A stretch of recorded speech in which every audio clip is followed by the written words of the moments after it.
They don't have to be on your devices. They don't have to be on your internet. They can be doing it from home. They could be doing homework. They could be doing research. They could be watching the Magic School Bus. Why not? Right? All right. This last commercial, if you will, is for current promotion that we have. Because, as you're about to find out, Discovery Education streaming, now the Discovery Education experience, has changed so much since prior to July. We are sending each school that is interested this bulletin board kit. The bulletin board kit goes in your faculty room, over your Xerox machine, your faculty cafeteria, just not in the bathroom, please. Goes any of those fun places where your teachers will see it. The library, doesn't matter. We send you the kit that has all of the information for the initial setup, and then once a month you can go to a link and download that month's resources to print out and update the bulletin board. So the bulletin board is fresh each and every month with new information. So if you're interested in getting one of these kits for your school, please go to that link, fill out the form, and we will ship it to you. Free of charge. If you have multiple schools that you work with, do you need to fill it out for each school? Yes. Sorry. Yes. Yes, because you can only ask for one on each school. So, yes. Thank you so much. All right, so we're here to talk about Techifying instructional strategies. And in particular, I want to talk about instructional strategies that utilize multi-modes of text, different kinds of tech-enabled things like video and images and sound effects and songs and things like that. How many people have heard of our SOS strategies?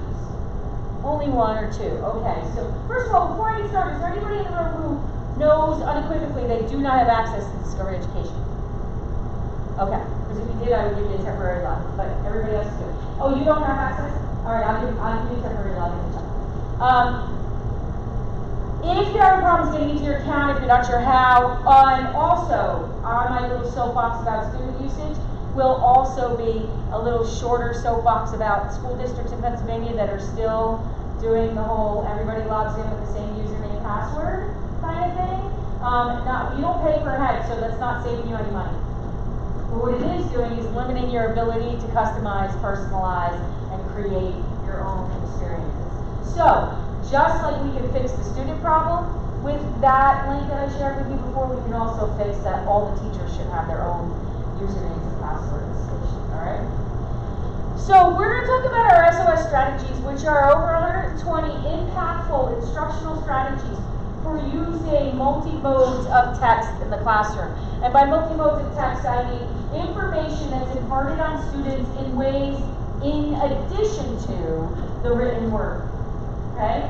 And then, after I go through and help you understand what I mean by SOS strategies, we're then going to kind of take it to the Techify level.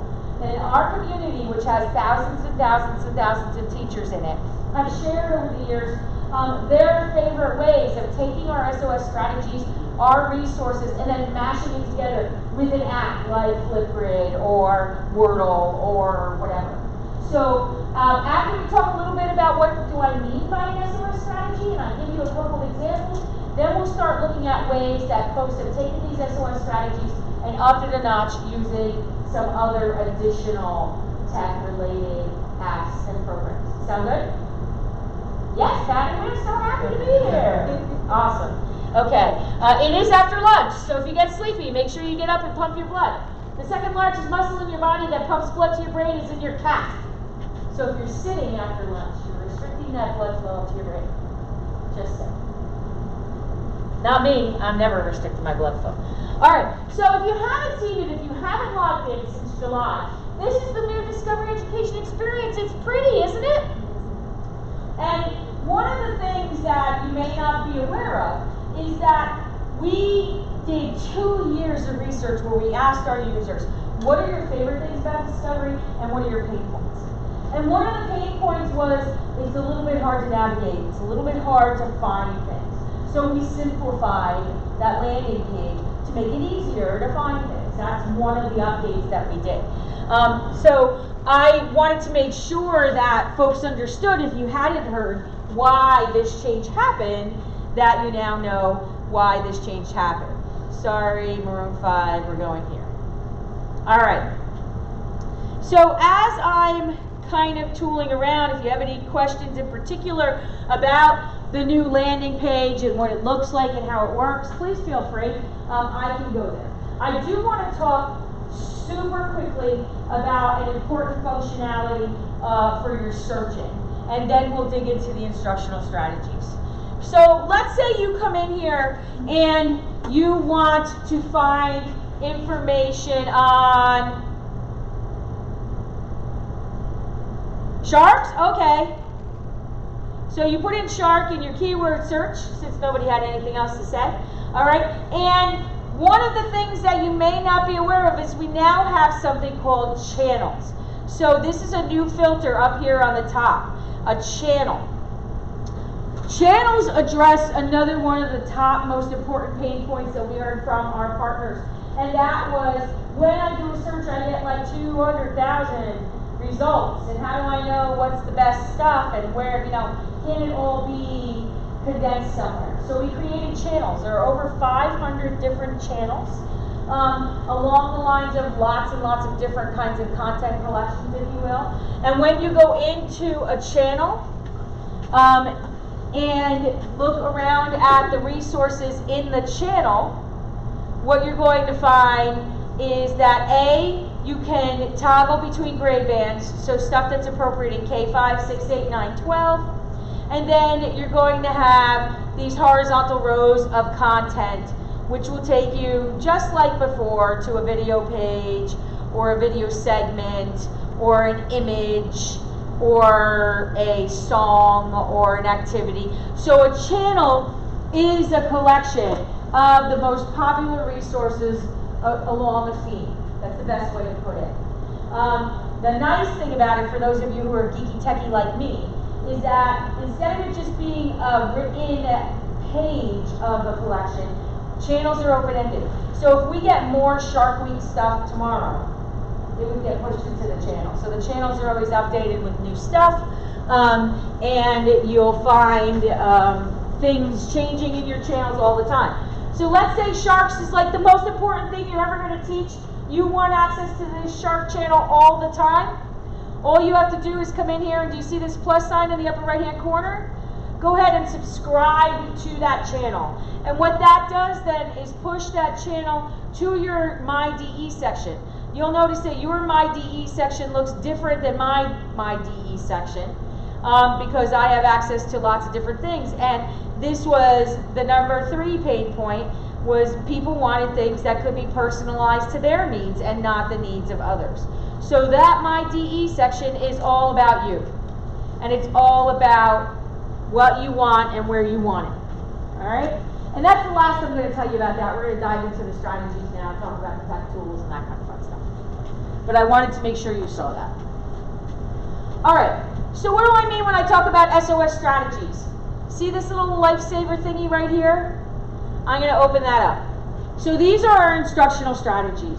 There are over 120 different instructional strategies, and you'll notice that they're in buckets along the lines of the skill sets we should be working on with kids. So whether you're talking about college and career readiness, whether you're talking about STEM, whether you're talking about your ELA and math standards, whether you're talking about your science standards, it doesn't matter, because in every single one of those standards documents, you're going to find things like students should be able to summarize, students should be able to research, students should be able to find key ideas and details and the like, right? And so we have bucketed the instructional strategies along the lines of those categories. So when you come in and you pick a strategy, what you're going to find is an overview video that kind of walks you through what the strategy is, how long it should take, what resources do you need, what's the best type of resource to use with this, and that kind of, what could it look like in the classroom, and things like this. All right, so Delcia is going to walk us through Quick White and what it looks like, the ingredients, what it could, what you could do with it, and so on and so on. Now, in addition, there's also a PDF version. Now, these are currently being updated, so you're going to see some of the new look, and this is the old look. We're trying to streamline them and make them true one-sheeters, because a lot of people are like, oh, 3 pages, I gotta print that out for everybody, that's a lot of printing.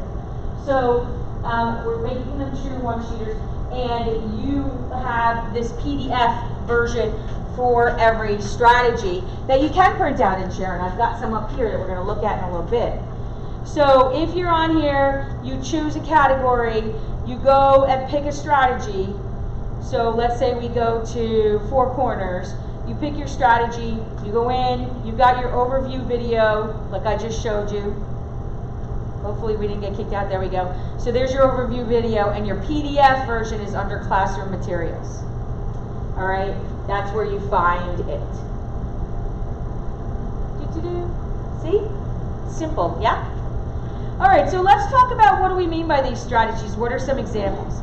So here's one. How many people have heard of 3 truths and a lie? And I'm not talking about the Jimmy Kimmel version. We've been doing it before here. Now, one of the things to note about these strategies is that they're not ours. We didn't create them. As a matter of fact, they were born out of teachers sharing what they do with the resources. And we were at an event, and one of the teachers said, you guys should write this down. And we're like, no, you should write it down. So we created a committee, and they created these strategies for us.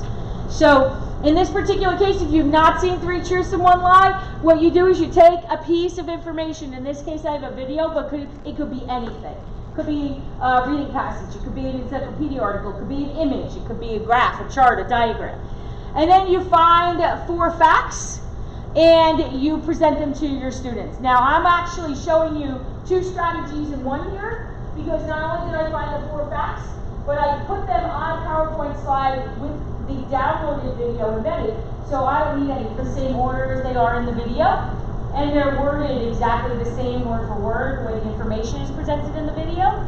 As I use this strategy more and more, I can start to scaffold that differently and change the order or change the wording around and things like that. Or make it 3 lies and a truth, right? Any way you want to do it.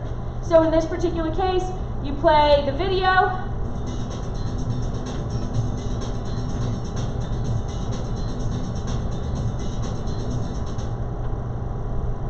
Fungi are among the most numerous and varied organisms on the planet. They reproduce by sending out millions of spores. And wherever those spores land, new fungi emerge. The part of the fungus that we can see, like the mushroom, is the reproductive body. Most of the action happens out of sight. Fungi survive on cells of other living things. Often they form symbiotic relationships with animals, plants, or algae. Relationships in which both partners benefit from the arrangement. This tree has been invaded by a fungus, which eats the dead matter inside the trunk, allowing more nutrients to go to the branches. By hollowing out the tree trunk, the fungus provides a home for bats, whose droppings help feed the tree.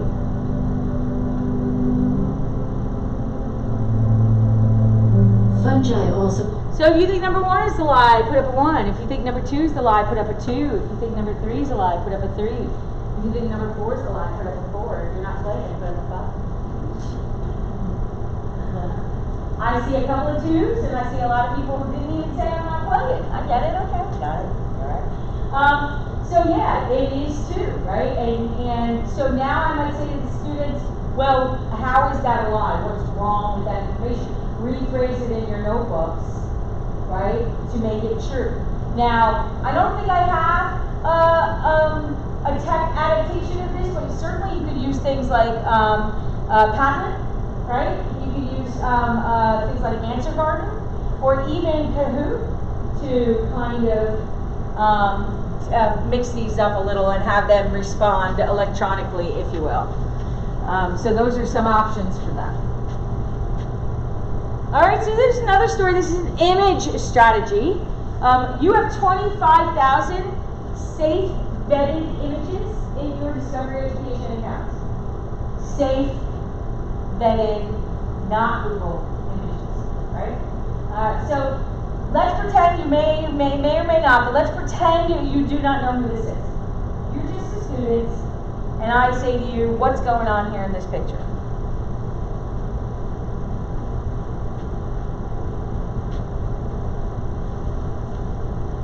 give you a sticker if you answer. What's going on in this picture? I know, pretend you don't. What do you see? A little girl going to school. My friend here says he sees a little girl going to school. Anybody want to counter that argument? Or add to that argument? What evidence do you see? What evidence do you see that she's a little girl? The clothes? Her hairstyle? There's a man standing behind, or a female or something. There's an adult, but you can see the leg in the background. Okay. What makes you say she's going to school? She has a briefcase, satchel, this kind of thing. I'm going to say it again. What makes you say she's going to school? Is she going to school? She's coming out. Why do you say that? It looks like she's going down the stairs. Was this yesterday? When was it? Roughly. 50s, a long time ago, right? A long time ago is sufficient. Why do you say this is a long time ago? Black and white photos, number one reason I get. Students, I can literally take a picture of you right now and figure out black and white. You can say, oh, that was 50 years ago. That's the way the students see black and white, right? The dressing, the way she's dressed, makes you think it was a long time ago. Anything else? I've heard her hairstyle, her shoes, and her book bag, right? Most kids don't carry little briefcases.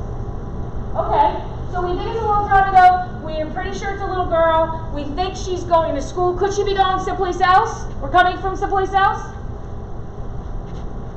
Let's look at the stairs she's on. Are these the kind of stairs you would see at a school? Are they the kind of stairs you would see anywhere else?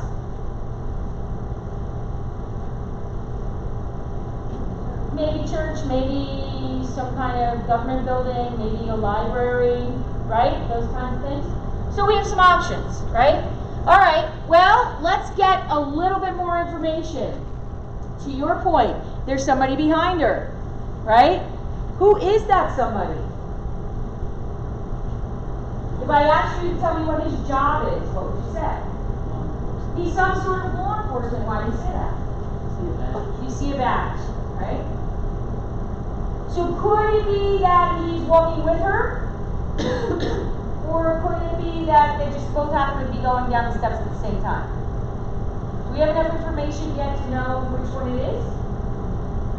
Not really, right? It could be that he's walking with her. It could be that they just happen to be exiting the same building at the same time. Does this give us any more information? Other than the fact that now we have 2 law enforcement agents in the picture? I can tell you when I do this with the kids, what they say now at this point is, oh my goodness, she's in trouble. They immediately think she's in trouble. They don't know what she did, but she's in trouble. And then when I do this, she's in big trouble, right? So now we can talk about what tells us now that they are not just happen to be on the stairs with her at the same time. That they're with her in some way. The adults appear to be around her. So do we think she's in trouble? Could there be another reason to have 3 adults and 1 little girl? Maybe they're protecting her. Maybe this is her posse. Maybe she's with their Secret Service, or she's the president's daughter. We don't know, right? Well, who is this really? Everybody know that this picture is up. It just had an anniversary. Ruby Ridges, right? And they are, in fact, protecting her, right? But do you see how by exposing the picture a little bit at a time, what I'm helping you develop is the act of pulling information out of an image? And you could use any image. It could be the image of a water cycle, or the image of a frog life cycle, or an image of a World War II battle, or any image, right? And by pulling information out a little bit at a time, the students are paying more and more attention to what the information is there for them to get. So that's half a story. It's one of my favorite strategies. Here's one with sound effects. You have over 3,000 sound effects in your Discovery Education account. I want you to close your eyes. I mean it, close your eyes. And you're going to listen to the 3 sound effects. And I want you to think about what the first sentence of a story about these sound effects would be. If you were to write a story about these sound effects, what would your first sentence be?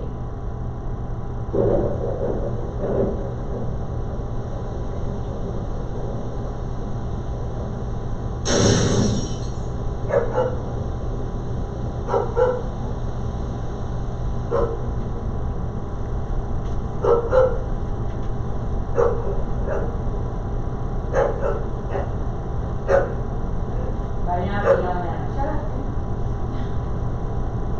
All right. Anybody have a story you want to tell?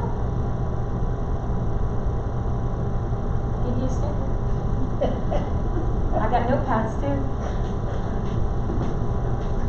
It was a dark and stormy night.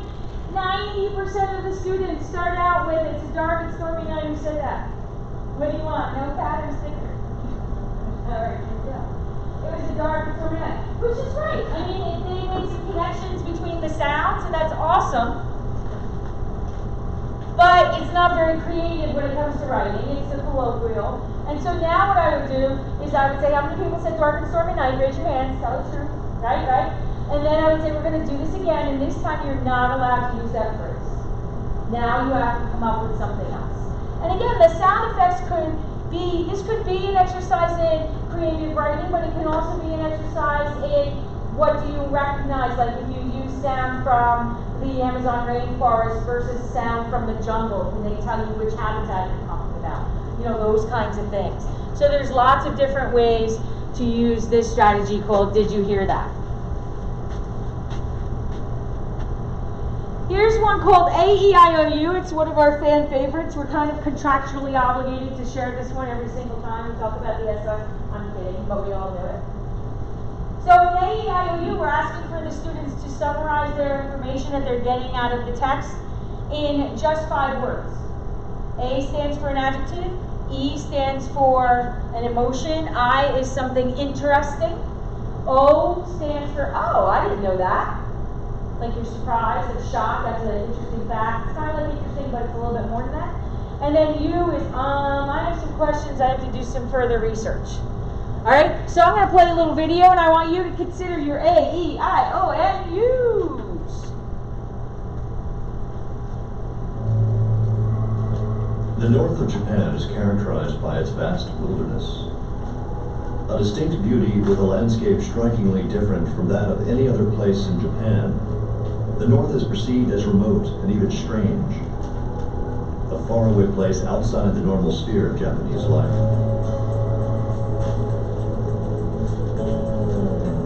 Cold winds from Siberia blow across the Sea of Japan, resulting in one of the highest average snowfalls in the world. This harshly chilly climate is the unlikely home of the Japanese macaque. Also known as the snow monkey, these hardy creatures are the only other primate, besides humans, that live as far north on Earth as this. They survive temperatures below 5 degrees Fahrenheit and take refuge from the cold winter in natural volcanic hot springs. I'm going to pause it there for a second. Anybody got an A or an E or an I or an O or a U? They want to share?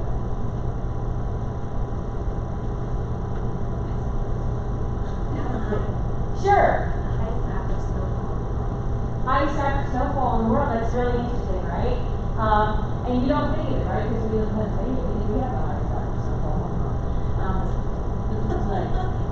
There you go. Yeah, that's an interesting fact. I agree. Anybody else? That's what I was showing you. Right, so an adjective might be beautiful. I get from the kids a lot, I get, aw, that's not really an adjective. But I get what you're saying. Oh, these are cute. Right? Sticker. Awesome. Okay. Alright, so let's play a little bit more. And you have the flexibility to change your A, your E, your I, your O, or your U. Let's do a little bit more.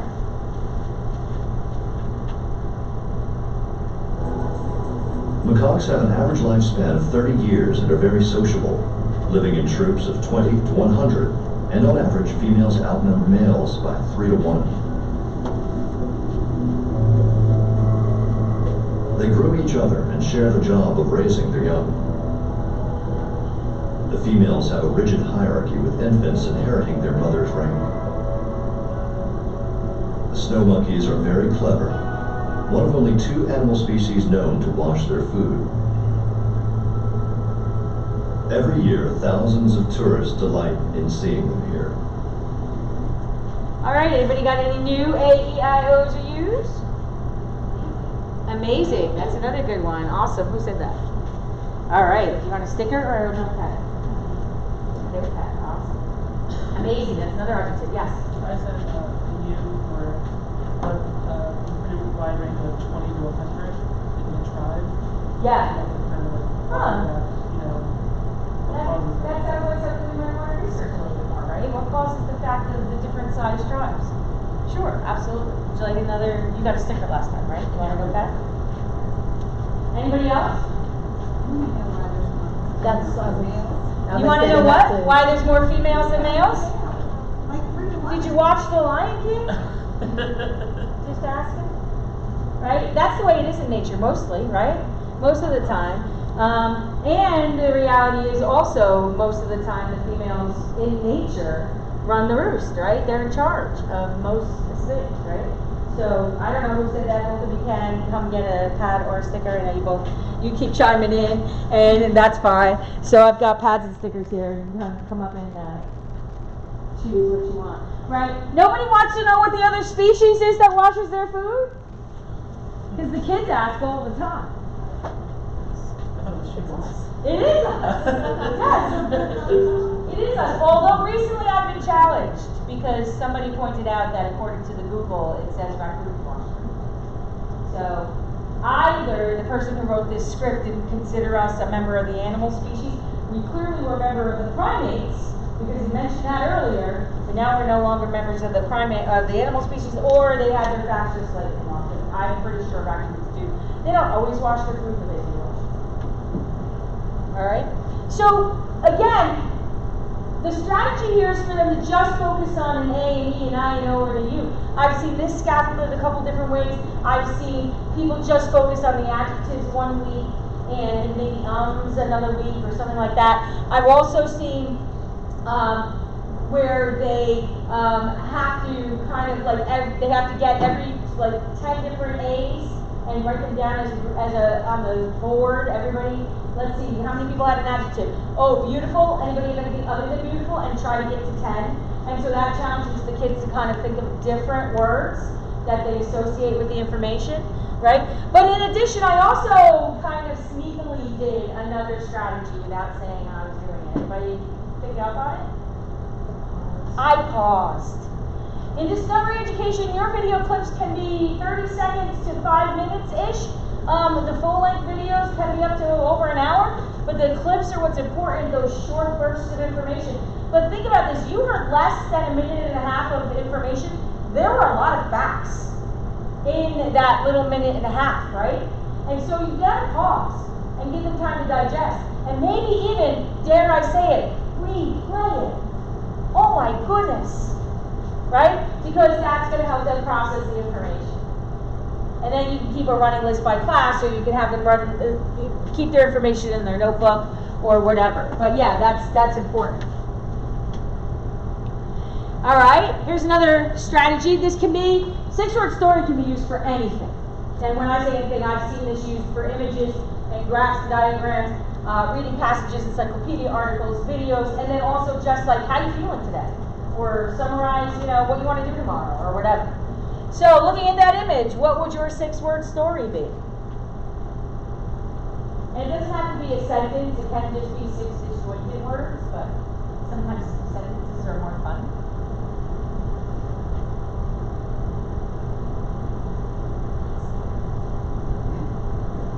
Nobody? Go ahead. Is it time to go yet? Nice. I like it. All right. I'm going to give you a pop song.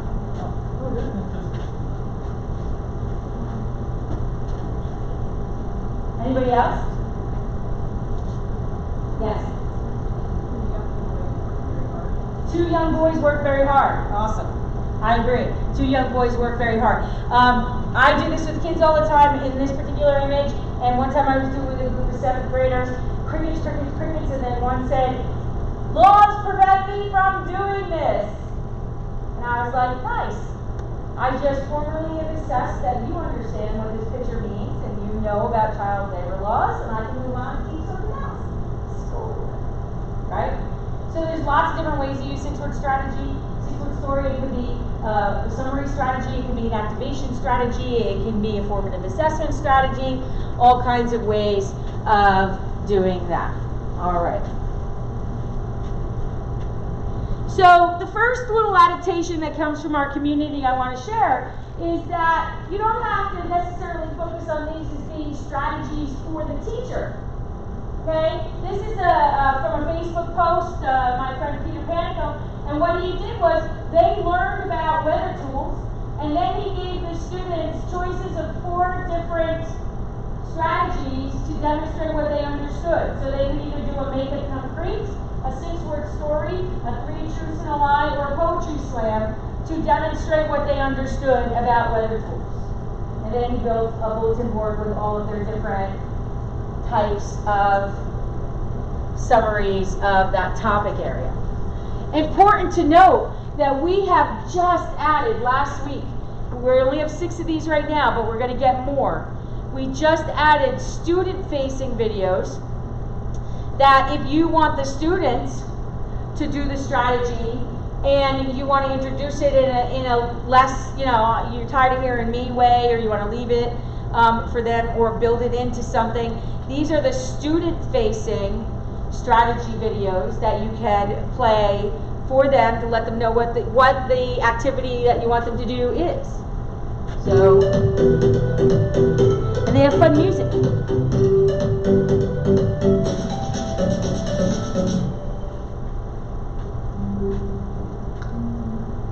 Could you summarize the most important information about a video, reading passage, or image in just 6 words? Well, let's find out. Being able to quickly recap helps you remember big ideas about what you're learning. Let's try it together with an image. Study this image and think about what you see. Ask yourself, was this image captured recently or long ago? What do you think happened before or after this image was created?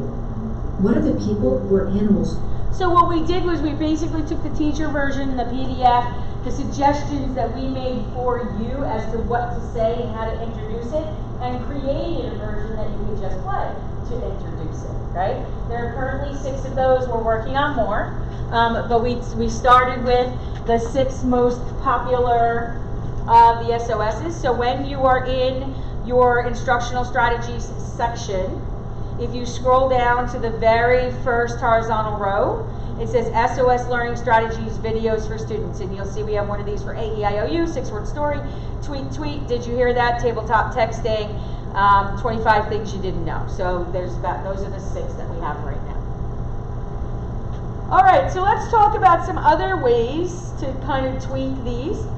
This is a strategy called Fake Book. Have you heard of it?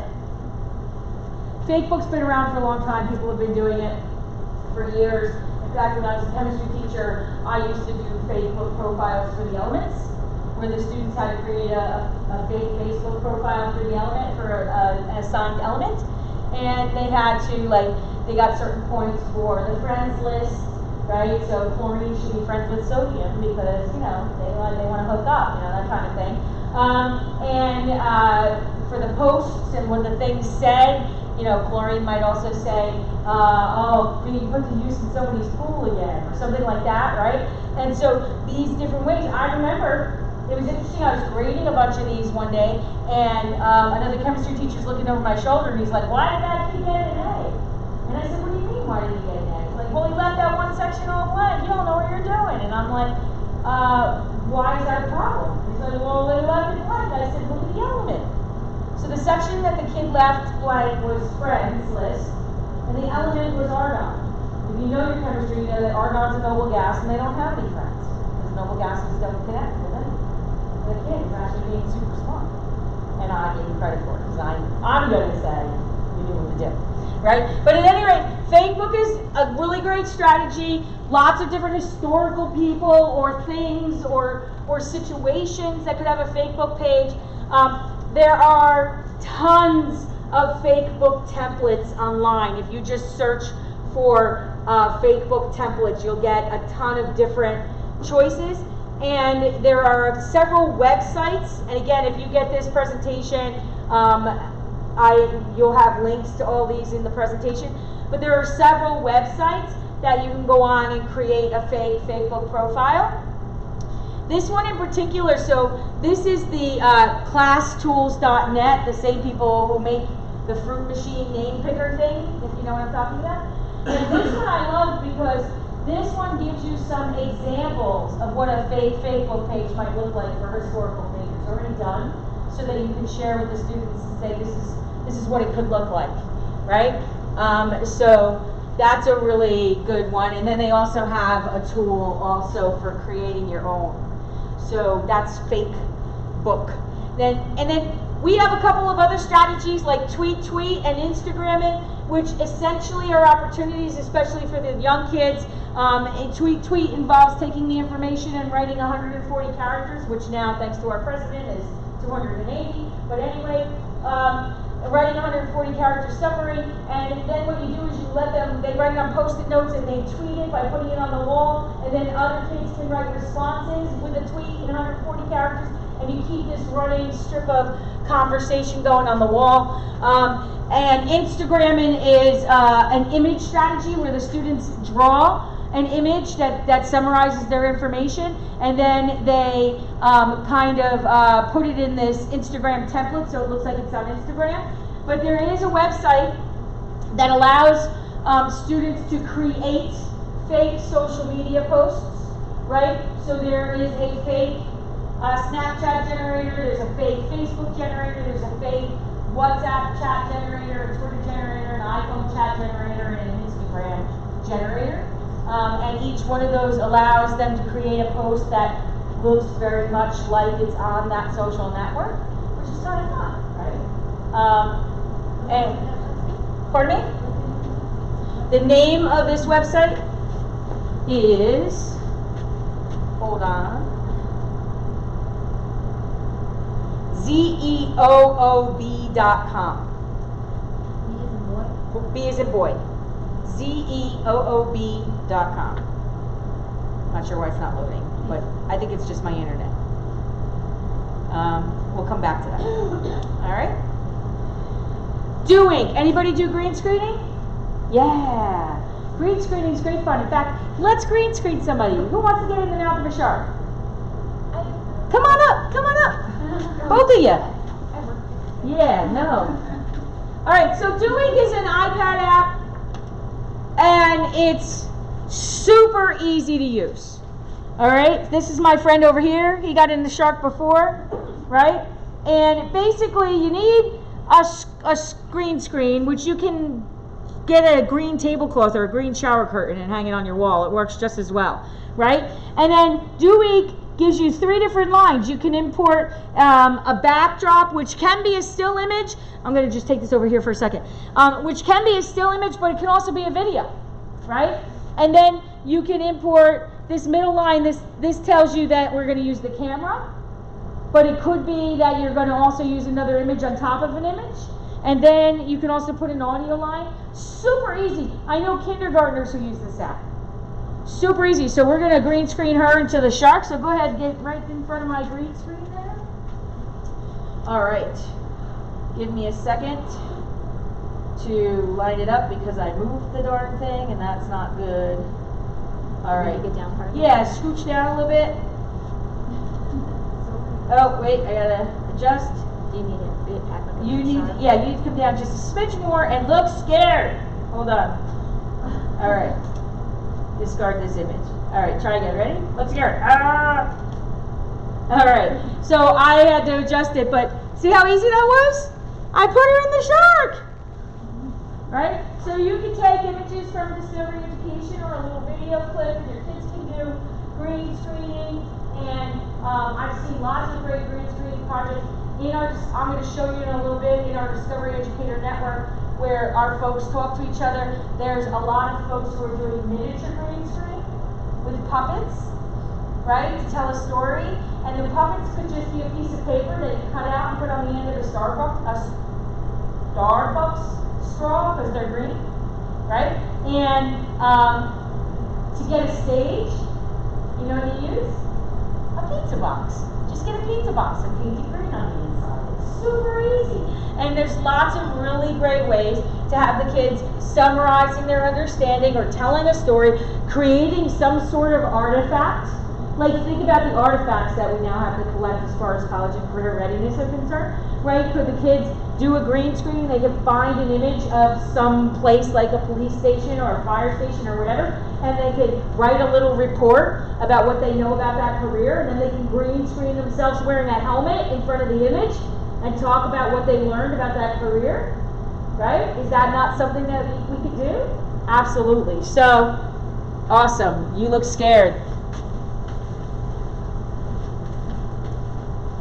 Lots and lots of really great things you could do with doing. In fact, I'll show you this young lady's report. Hopefully.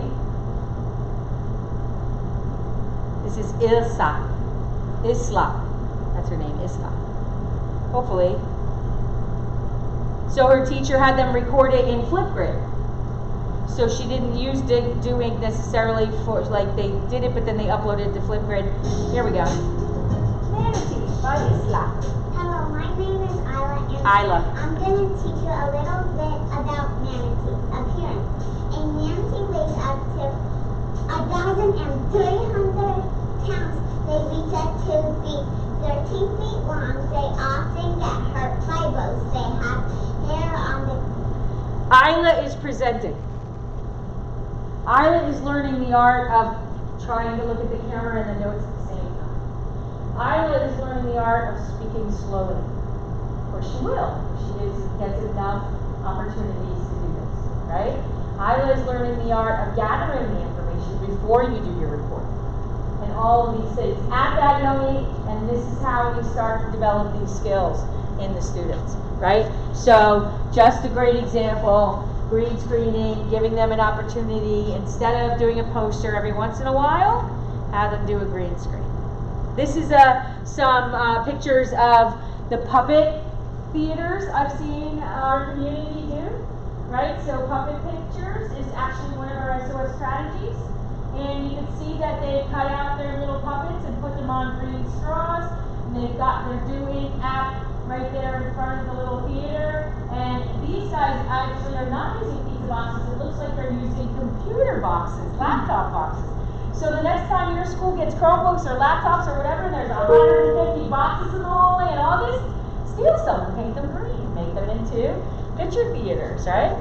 So puppet pictures. I think I have a video for that. This is a story, the short vowel O story.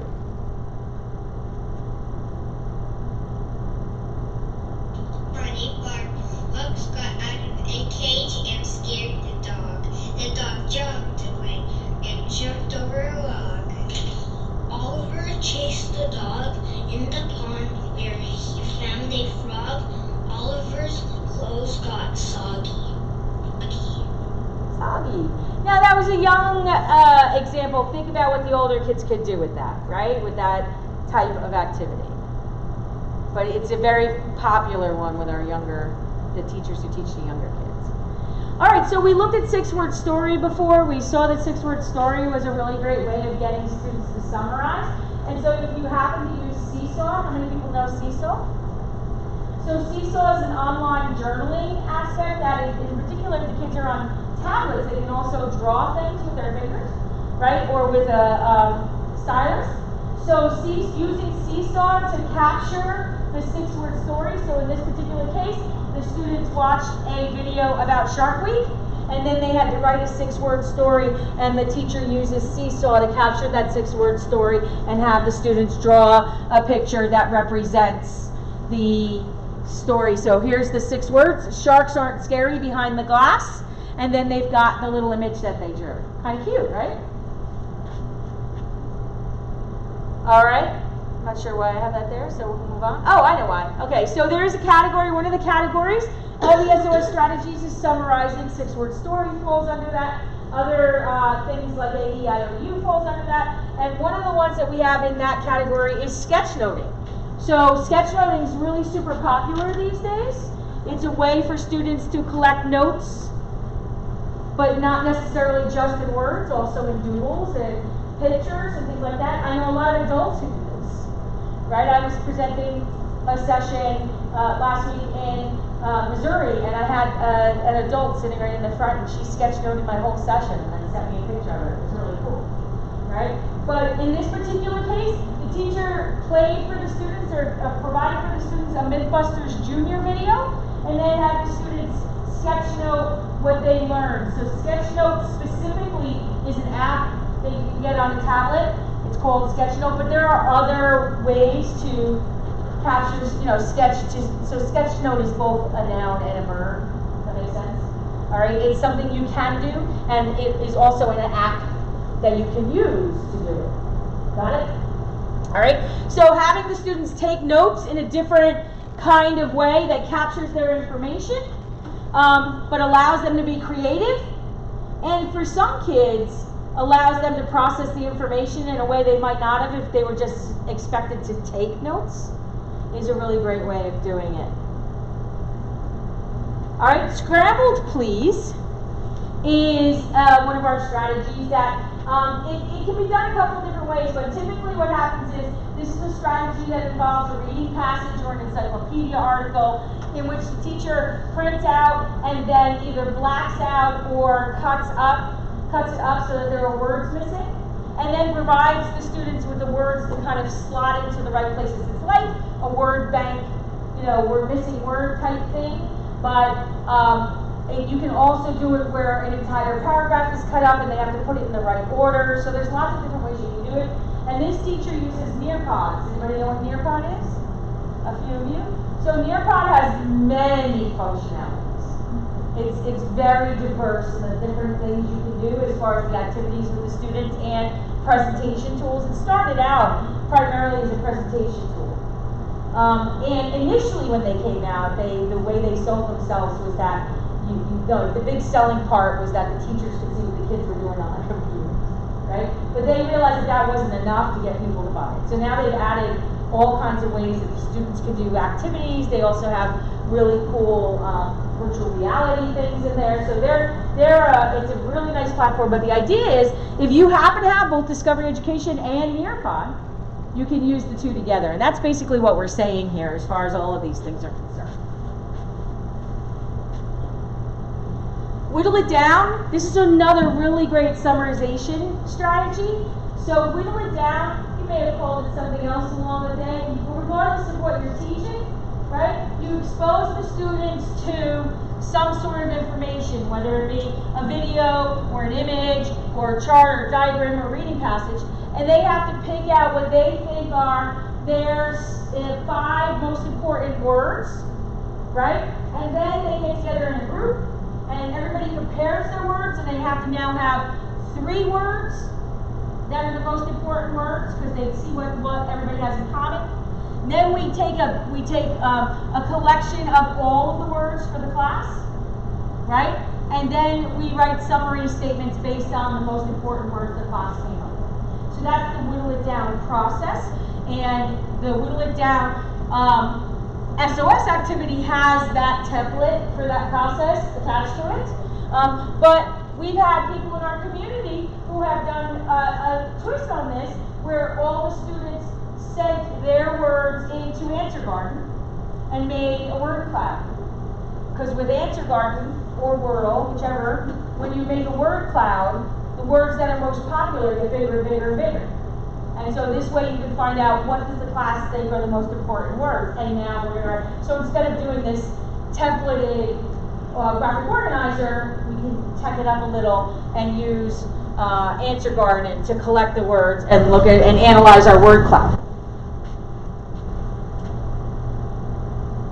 3 truths and a lie we talked about earlier, right? And I think I did mention this. So Padlet is a great way to have the students identify which facts are a truth and which ones are a lie. If you don't know what Padlet is, think of it like a wall that you can stick Post-its on, right? And then when you create your Padlet, you can create Post-its that stay in one place and the students answer on the Post-its, or you can create just a wall and the students create Post-its for their responses, however you want to think of it. But it's a digital website that allows responding, and often through phones or other small devices, so you don't have to be on a computer, right? So 3 truths and a lie absolutely could pair really well with Padlet and Kahoot. So I did know that that was coming apparently when I mentioned it. Do you know what Kahoot is? Everybody knows what Kahoot is? That's kind of a big popular one, right? So instead of doing the 3 truths and a lie where we're playing the video and we've got the 4 facts there, then we can play a little piece of the video and do Kahoot. Play a little piece of the video and do Kahoot.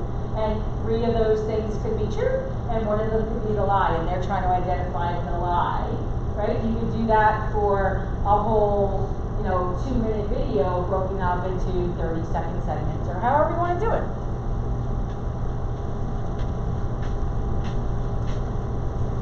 I have to say, I think that my Bitmoji game for this presentation is on point, don't you? All right. So we have another SOS strategy called multiple perspectives.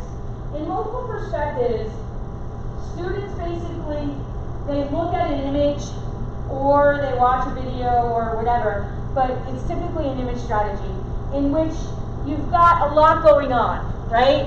Sometimes it's a historical image, sometimes it's an informational image. So for example, if I were to look up